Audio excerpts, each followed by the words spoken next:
오늘 말씀의 내용은 믿음에 대한 이야기입니다. 믿음. 하도 들어서 믿음하면 굉장히 식상하게 들려집니다. 우리가 살아가는 바로 이 시점, 이 시대가 우리 하나님의 자녀들에게 믿음이 더 크게 필요한 시대인 줄 믿습니다. 왜 그렇습니까? 저는 감사하게도 거의 8년이 된 것 같습니다. TV를 없애버렸어요. 지금 보면 얼마나 감사한지 모르겠어요. 틀어봐야 세상 돌아가는 소식을 듣게 될 텐데 그런 마음과 생각을 뺏기고 감정도 상하고 힘들지 않겠습니까? 오늘 말씀을 듣는 여러분들은 집에 가셔서 TV의 크기가 작든 크든 간에 관계없이 다 짊어지고 고물상에 갖다가 팔아 놓으시면 여러분의 큰 믿음이 더하게 될 줄 믿습니다. 여러분, 돌아가는 매체들을 들려지는 매체를 들어보면 너무 정신이 없어요. 우리나라의 어떤 돌아가는 상황도 그렇고 정치 문제, 경제 문제도 힘들고 어렵고 또 그 전 세계 리더급에 해당되는 미국의 대통령 트럼프가 행하는 일을 또 하는 말을 보면 너무 정신이 없어요. 익히 들어서 보아서 알고 있듯이 저렇게 되면 안 될 텐데 핵무기를 만드는 그 시설을 폭격을 했잖아요. 그러니까 다른 나라에 들어가서 폭격을 한다는 거는 맞짱을 뜨자는 얘기잖아요. 그러니까 서로가 전쟁을 일으킬 것이고 미국이 전쟁을 일으켰다는 얘기는 전 세계가 그 전쟁의 소용돌이 속에 휘말릴 수 있는 상황이 되었습니다. 그런데 어떤 전문가가 이야기하기를 트럼프가 짧은 생각에 이 트럼프 같은 게 굉장히 이기적이고 돈만 밝히는 사람으로 알려졌잖아요. 그러니까 그런 전제에 이야기하기를 만약에 핵무기 시설을 폭격을 하면 분명히 항복할 것이다. 그러면 트럼프인 내가 여기에 공을 세웠기 때문에 사람들이 나를 알아줄 것이다. 정치적인 입지가 견고해질 것이다. 이런 해석하는 분도 있다고요. 근데 그분의 그 해석이 전혀 틀리지도 않을 수 있다는 생각이 들기에 씁쓸하기도 합니다. 지도자 한 사람의 잘못된 결정과 행동 때문에 여러분 전 세계가 전쟁의 소용돌이 속에 휘말릴 수 있는 상황들을 우리가 생각해 볼 수 있는 상황이죠. 어디를 봐도 정신이 없어요. 그렇죠? 모름지기에 저는 이 트럼프를 보면서 지도자의 가장 중요한 덕목은 헤아림이라고 생각합니다. 가정 안에서 가정의 헤아림의 깊이에 따라서 그 가정 안에 가족들이 평안할 수 있고 불안할 수 있고 어려울 수가 있는 거잖아요. 나라도 마찬가지고 국제 정세도 마찬가지고 교회도 마찬가지고 그렇죠? 그렇다고 그런 잘못을 타인에게만 돌릴 수는 없어요. 이 시대 우리가. 그리고 오늘 말씀을 듣는 거예요. 우리에게 믿음이 와야 될 줄 믿습니다. 믿음이 이기게 하는 거잖아요. 우리를 흔들리지 않게 하는 거잖아요. 그래서 오늘 본문의 말씀이 너무 중요한 것 같습니다. 우리 23절 말씀 한번 읽어볼까요? 시작. 믿음이 시작. 믿음이 오기 전에 우리는 율법 아래 매인 바 되고 계시될 믿음의 때까지 갇혔느니라. 7절 말씀. 그러므로 내가 이후로는 종이 아니요 아들이니 아들이면 하나님으로 말미암아 유업을 받은 자니라. 이 두 가지 메시지를 중심으로 오늘 말씀이 전개가 됩니다. 여러분 오늘 우리는 갈라디아서 말씀을 통해서 믿음이라는 단어의 깊은 의미와 그 믿음이 우리의 삶에 가져오는 놀라운 변화에 대해 말씀을 나누고자 합니다. 우리는 종종 믿음이라는 말을 들으면 마치 특별한 사람들만 경험하는 어떤 뜨거운 감정이나 신비한 황홀경 같은 그런 것을 머릿속에 떠올릴 수가 있습니다.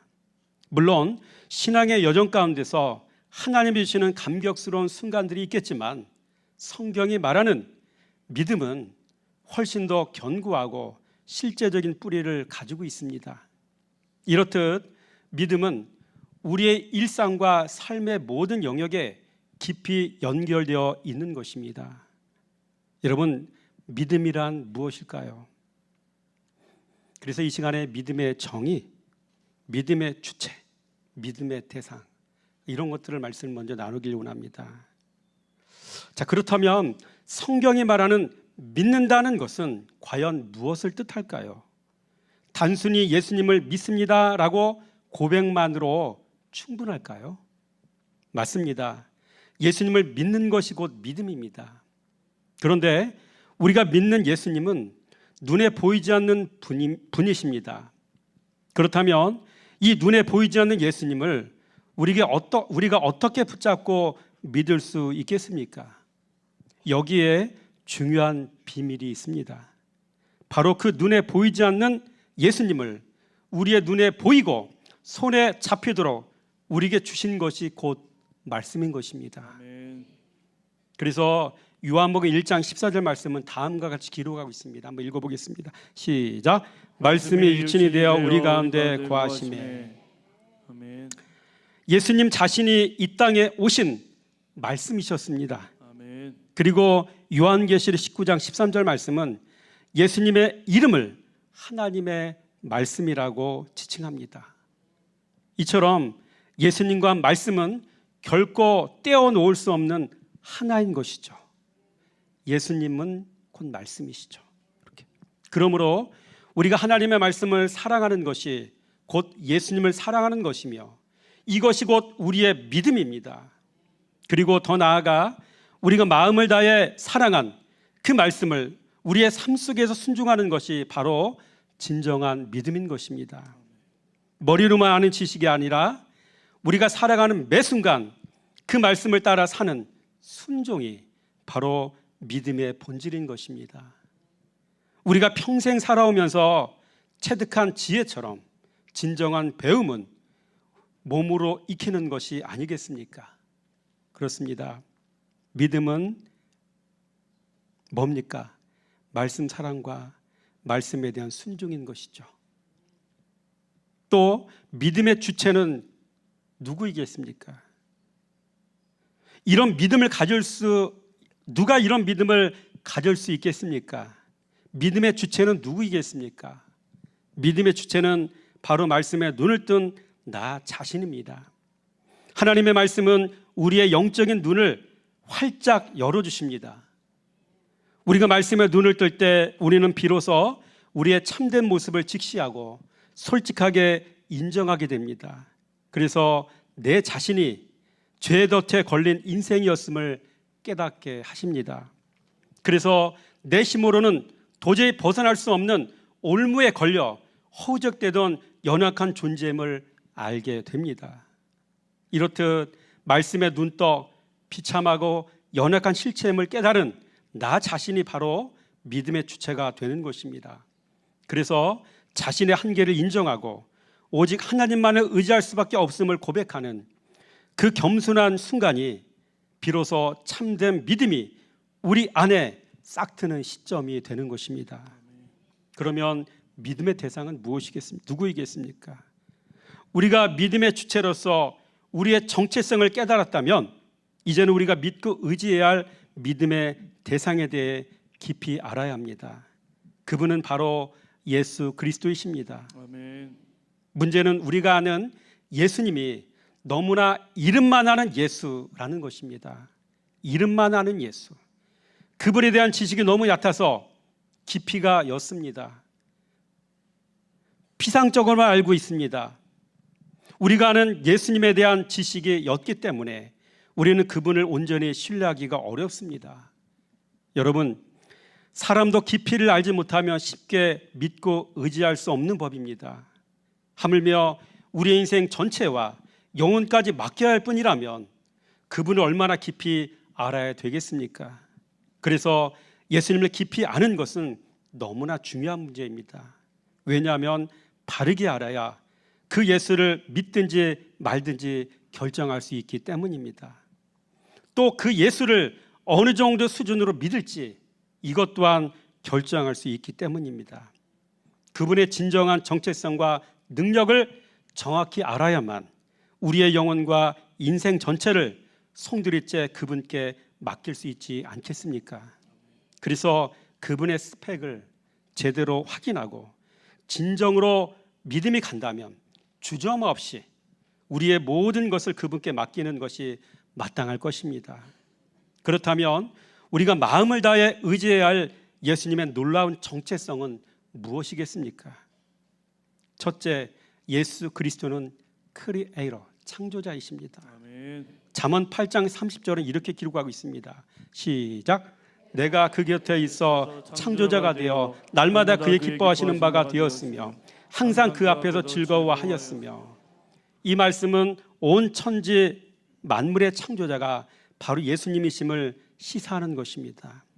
또한 요한복음 1장 3절 역시 같이 한번 읽어볼까요? 시작. 만물이 그로 말미암아 지은 바 되었으니 지은 것이 하나도 그가 없이는 된 것이 없느니라. 예수님이 창조자이시라는 말입니다. 여러분, 우리는 이 사실 앞에 감탄하며 경외심을 금할 수 없습니다. 우리가 믿는 예수님이 단순히 훌륭한 스승이나 선지자가 아니라 바로 이 광대한 우주 만물을 창조하신 창조주 하나님이시라는 것입니다.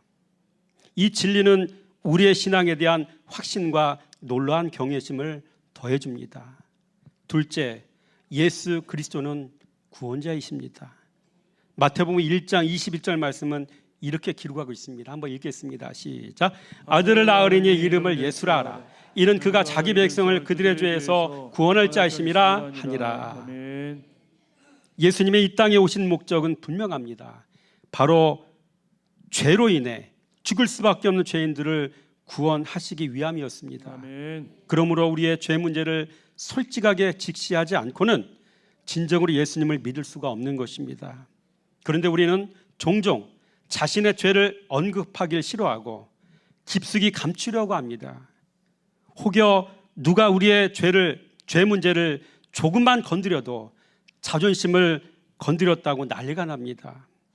안타깝게도 오늘날에는 심지어 목회자조차도 성도인들의 죄 문제를 직접적으로 다루기가 어려운 때가 되었습니다. 그러다 보니 여전히 교회 안에 있으면서도 해결되지 않은 죄짐 때문에 모든 종류의 고난을 다 겪으며 살아가는 성도가 많습니다. 자신이 당하는 고난을 마치 욥이 겪는 연단이라고 착각하며 홀로 무거운 짐을 지고 가는 안타까운 상황도 보게 됩니다. 여러분, 우리의 죄를 예수님 앞에 솔직하게 내려놓을 때 우리는 참된 구원과 죄로부터의 자유를 경험할 수가 있습니다. 예수님은 우리의 모든 죄를 용서하시고 우리를 구원하시기 위해 이 땅에 오신 분임을 굳게 믿으시기 바랍니다. 셋째, 예수 그리스도는 심판자이십니다. 이 대목이 굉장히 중요한 겁니다. 이 부분에 대해서 요한복음 5장 22절 말씀은 다음과 같이 기록하고 있습니다. 시작. 아버지께서 아무도 심판하지 아니하시고 심판을 다 아들에게 맡기셨느니라. 우리의 죄를 하나님 아버지께서 직접 심판하는 것이 아니라 하나님 아버지께서는 그 심판권을 자신의 아들 예수님께 다 위임하셨다고 기록하고 있지 않습니까? 그러므로 마지막 날에 우리를 심판하실 분은 바로 아들 예수 그리스도이십니다. 그렇기에 우리는 아들 예수님께 잘 보이고 그분의 말씀에 순종해야 죄에 대해 면제받을 수가 있는 것입니다. 죄에 대해 사함을 받을 수가 있는 것입니다. 그분의 심판대 앞에 섰을 때 부끄럽지 않도록 지금부터 그분의 말씀에 따라 순종하며 살아가는 저와 여러분 모두가 되길 원합니다. 아멘. 넷째로 예수 그리스도는 복지이십니다. 그렇게도 좋아하는 복지. 숭유교회는 숭유사회 복지관도 있지 않습니까? 교회들마다 복지관을 갖기를 원합니다. 그 복지입니다. 복지. 마태복음 6장 3절 말씀은 다음과 같이 우리에게 약속의 말씀 주시고 있습니다. 시작. 그런즉 너희는 먼저 그의 나라와 그의 의를 구하라. 그리하면 이 모든 것을 너희에게 더하시리라. 아멘. 여러분, 우리가 평생을 살아가며 염려하는 먹는 문제, 입는 문제, 편안히 잠자는 문제, 건강 문제, 재정 문제, 자녀 문제, 그리고 가장 중요한 노후 문제, 이 땅에서의 모든 삶의 복지 문제가 사실상 예수 그리스도의 이름 안에서 다 풀려질 수가 있는 것입니다. 우리가 예수 그리스도에게 우리의 모든 것을 의탁하고 그분을 우리의 삶의 최우선순위에 둘 때 그분께서 우리의 필요를 채우시고 삶의 모든 영역에서 참된 평안과 복지를 허락하심을 믿으시기 바랍니다. 우리가 예수 그리스도에게 우리의 모든 것을 맡기고 의지해야 하는 이유가 바로 여기 있습니다. 그리고 이 말씀의 실제는 우리의 삶 속에서 구체적으로 경험됩니다. 늘 말씀 묵상하며 살아가는 한 목사님의 이야기입니다. 그분은 교회 안에 아버지가 없는 청년들이 있었는데 그들을 보면 자꾸 용돈을 주고 싶은 마음이 간절했다고 합니다. 하지만 그럴 만한 형편이 안 되어 늘 마음이 안타까웠고 속으로 아버지 돈 좀 주세요 하며 하나님께 기도했다고 합니다. 그런데 어느 날 한 성도님이 찾아와 그 목사님께 목사님 필요한 데 쓰세요 하며 돈을 건네주고 가셨는데 자그마치 2천만 원이나 되었다고 합니다. 하나님은 마침 에베소서 말씀을 깊이 묵상하던 이 목사님을 위해 말씀 보며 살아가는 사람이 받을 아들의 영광의 기업이 있다는 사실을 알게 하시기 위해 또 하나님께서 얼마나 풍성하게 주시는지 그 사이즈까지도 알게 하시기 위해 성도를 통해 그 돈을 주신 것입니다. 그리고 그 돈을 주시면서 하나님이 목사님의 마음에 속삭이셨다고 합니다. 복되게 써라. 여러분 에베소서 1장 18절 19절 말씀은 이렇게 선포하고 있습니다. 같이 한번 읽어보겠습니다. 시작. 너희 마음의 눈을 밝히사 그의 부르심의 소망이 무엇이며 성도 안에서 그 기업의 영광의 풍성함이 무엇이며 그의 심의 위력을 역사하심을 따라 믿는 우리에게 베푸신 능력의 지극히 크심이 어떠한 것을 너희로 알게 하시기를 구하노라. 여러분 우리에게 말씀은 우리의 삶 속에서 살아있는 실제가 됩니다. 우리가 진심으로 말씀을 살아가며 살아가는 말씀의 사람이 될 때 말씀이 단순히 종이 위의 글자가 아니라 살아 움직이는 현실이 되고 능력이 되는 줄로 믿으시기 바랍니다. 그래서 그리스도 예수의 신 말씀은 우리의 삶의 복지가 되시는 것입니다. 다섯 번째로 그렇다면 우리가 목을 매야 하는 이 예수님의 가장 중요한 정체성은 무엇이겠습니까? 여러분 예수님의 정체성은 곧 말씀이십니다. 앞에서 말씀드렸듯이 요한복음 1장 14절 말씀은 말씀이 육신이 되어 이 땅에 오신 예수라고 선포하고 있지 않습니까? 또한 요한계시록 19장 13절 말씀은 예수님의 이름이 하나님의 말씀이라고 기록하고 있습니다. 이렇게 예수님은 곧 말씀이시며 이 말씀을 통해 우리의 삶의 근본적인 문제들 즉 창조, 구원, 심판 그리고 우리의 복지라는 모든 문제들을 풀어 가십니다. 그래서 우리가 예수님이 이런 분이심을 분명히 알고 이 사실을 진정으로 믿을 때 우리는 비로소 우리의 모든 삶을 예수님께 온전히 맡길 수 있는 것입니다. 그렇다면 믿음이 오기 전 우리는 어떤 상태였겠습니까? 사랑하는 성도 여러분, 이제 갈라디아서 말씀으로 돌아와 믿음이 우리에게 오기 전에 우리는 어떤 상태에 있었는지를 살펴보도록 하겠습니다. 첫째, 우리는 율법 아래 매인바가 되고 율법에 갇힌 인생이었습니다. 갈라디아서 3장 23절이죠. 시작. 믿음이 오기 전에 우리는 율법 아래 매인바 되고 계시될 믿음의 때까지 갇혔느니라. 우리는 평생 살면서 법과 규율의 테두리 안에서 살아왔습니다. 율법은 우리에게 무엇이 죄인지 무엇이 잘못인지 분명히 알려주었습니다. 그러나 동시에 그 율법의 엄격한 요구 앞에서 우리는 죄인임을 깨달으면서도 스스로의 힘으로는 그 율법의 요구를 온전히 다 지킬 수 없어 절망할 수밖에 없었습니다. 우리는 마치 율법의 종처럼 그 율법의 감옥에 갇혀 죄수와 같은 답답함을 느끼는 존재로 살아왔습니다. 둘째, 율법은 우리를 그리스도께로 인도하는 초등교사가 되었었습니다. 갈라디아서 3장 23절 말씀이죠. 시작. 이같이 율법이 우리를 그리스도께로 인도하는 초등교사가 되어 우리로 하여금 믿음으로 말미암아 의롭다함을 얻게 하려 함이라. 여러분, 여기서 초동교사로 번역된 헬라어 파이다고고스, 이건 오늘날 관리자, 안내자, 가정교사와 비슷한 의미를 지닙니다.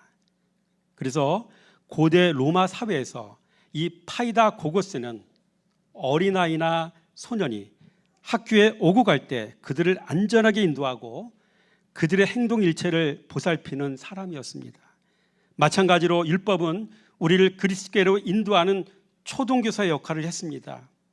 율법은 우리를 징계하고 가르치며 우리가 얼마나 큰 죄인이며 우리 스스로는 의로워질 수 없음을 깨닫게 했습니다. 그래야 우리는 오직 그리스도만이 우리의 유일하신 구원자이시며 그분이 우리의 소망이 되심을 믿고 그분만을 간절히 소망하며 바라보게 된 것입니다. 셋째, 율법은 우리로 하여금 그리스도에게로 나아가는 방향 지시 등 역할만 했습니다. 24절 말씀이죠. 시작. 초동교사.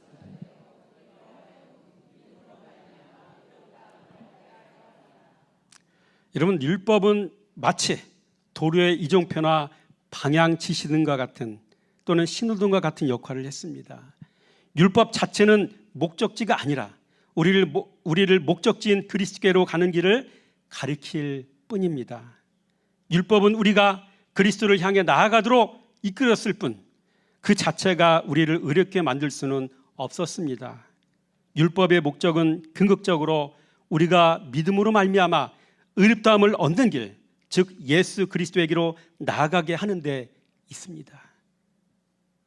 다섯 번째로, 믿음이 온 후에 일어난 놀라운 변화가 우리에게 있지 않습니까? 이제 믿음이 온 후에는 우리의 삶에 큰 변화가 일어났습니다.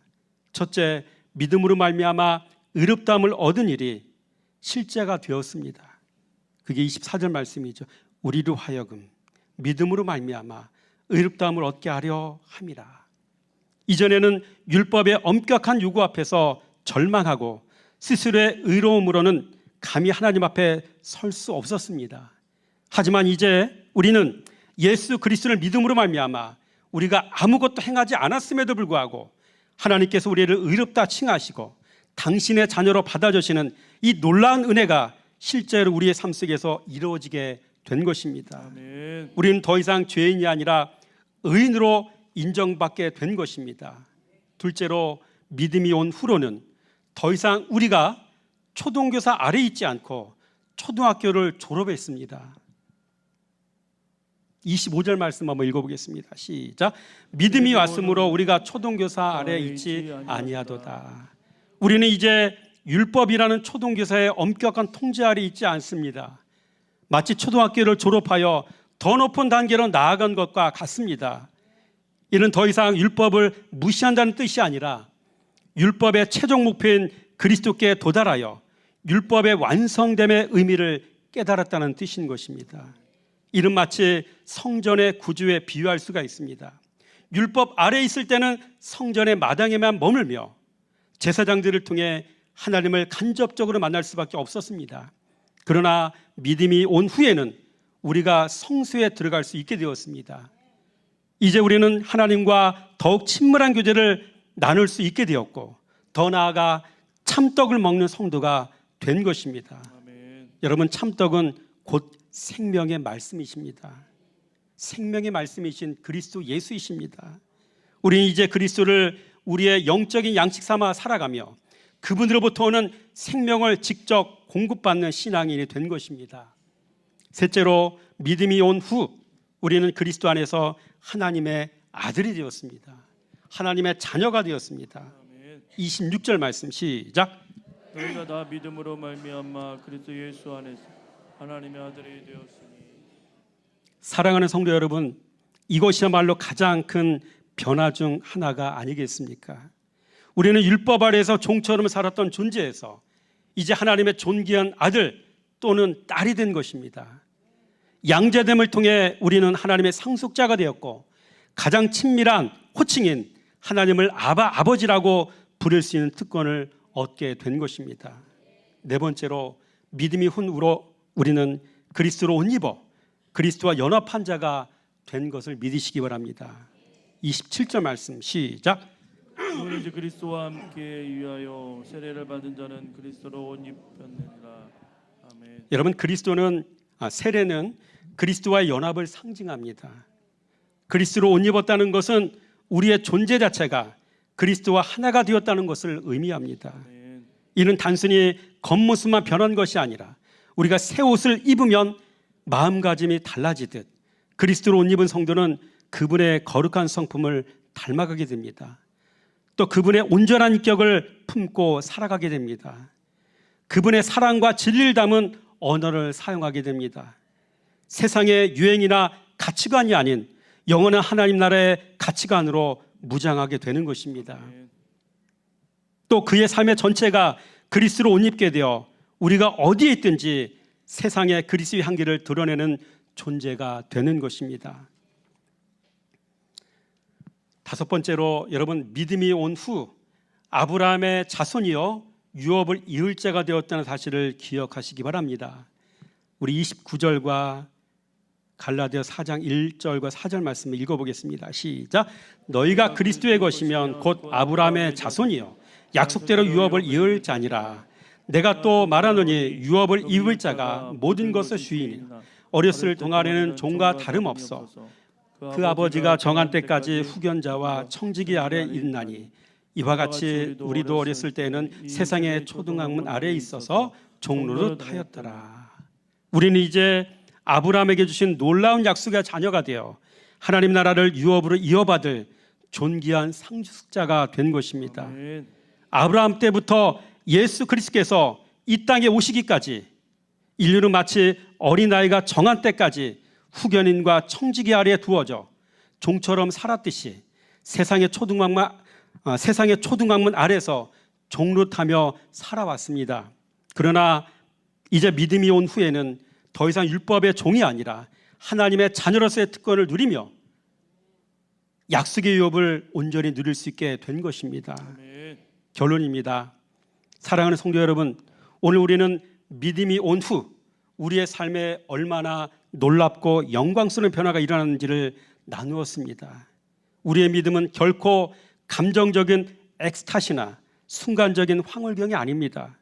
우리의 믿음은 살아계신 예수 그리스도를 깊이 알아가고 그분과 동일시되는 하나님의 말씀에 대한 변치 않는 사랑과 매일매일 일어나는 순종입니다.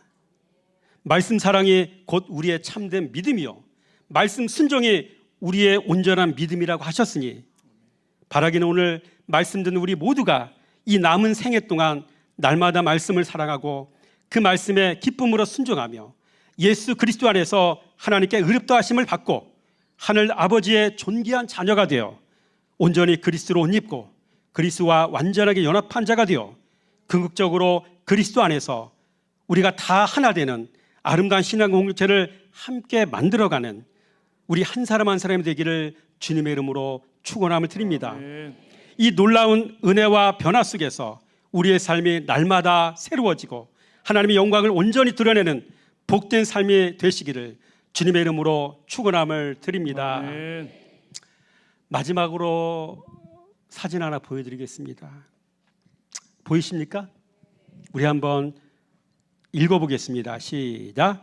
말씀 사랑하기만 하면 계획하진 않았어도 시간이 지나면 복의 사람이 되어 있을 겁니다.